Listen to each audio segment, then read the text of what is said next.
Зорхон аймагт 19 орон сууц зөвшөөрлгүй баригдаж цахилгаан хангамжийг хязгаарсан байна.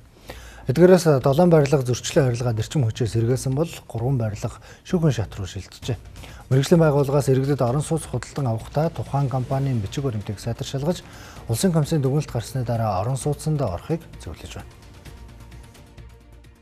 Орхон аймагт сүүлийн жилүүдэд байшин хорооллын тоо эрчимтэй нэмэгдэж шинээр олон хороол бий болж байна. Шинээр баригдаж байгаа орон сууцнуудын метр квадратын үн нийслэл Улаанбаатар хотын үнэтэй эн тэнцүү болоод одож байгаа гинэ. За гэвч энэхүү өсөлтөд зэрэгцэн хот төлөлтийн зөрчилтэй барилга олноор баригдаж байгаа нь асуудал дагуулж эхэлжээ. За аймгийн хэмжээнд нийтдээ 19 орон сууцны зориулалттай барилга зөвшөөрлгүйгээр баригдсан нь илэрсэн байна. Зээнд Орхон аймгийн засваргын тахирамжаар ажлын хэсэг байгуулж зөрчлийг арилгуул гаргах хэмжээг эхлүүлжээ.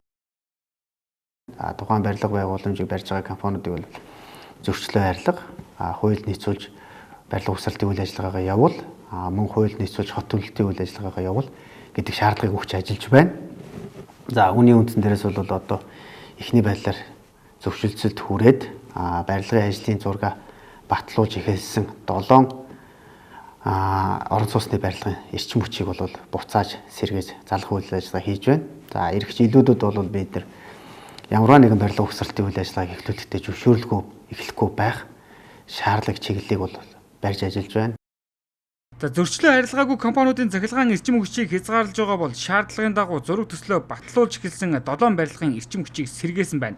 За албаныхны тайлбарлаж байгаагаар зөвшөөрлгүй барилга барих нь чанар стандарт, аюулгүй байдал, сөрөг нөлөө үзүүлэхээс гадна хот төлөлтийн зохицуултыг алдагдуулж иргэдийн санхүүгийн хохирлыг нэмэгдүүлдэг байна. За мэргэжлийн байгууллагууд иргэдэд орон сууц худалдан авахдаа тухайн барилгын зөвшөөрөл, зураг төсөл батлагдсан эсхийг сайтар нэгтэлж гэрээгээ шалгахыг зөвлөж байна. За мөн шаардлагатай мэдээллийг аймгийн газрын харилцаа барилга хот байгуулалтын газраас албан ёсоор авах боломжтойг онцоллоо.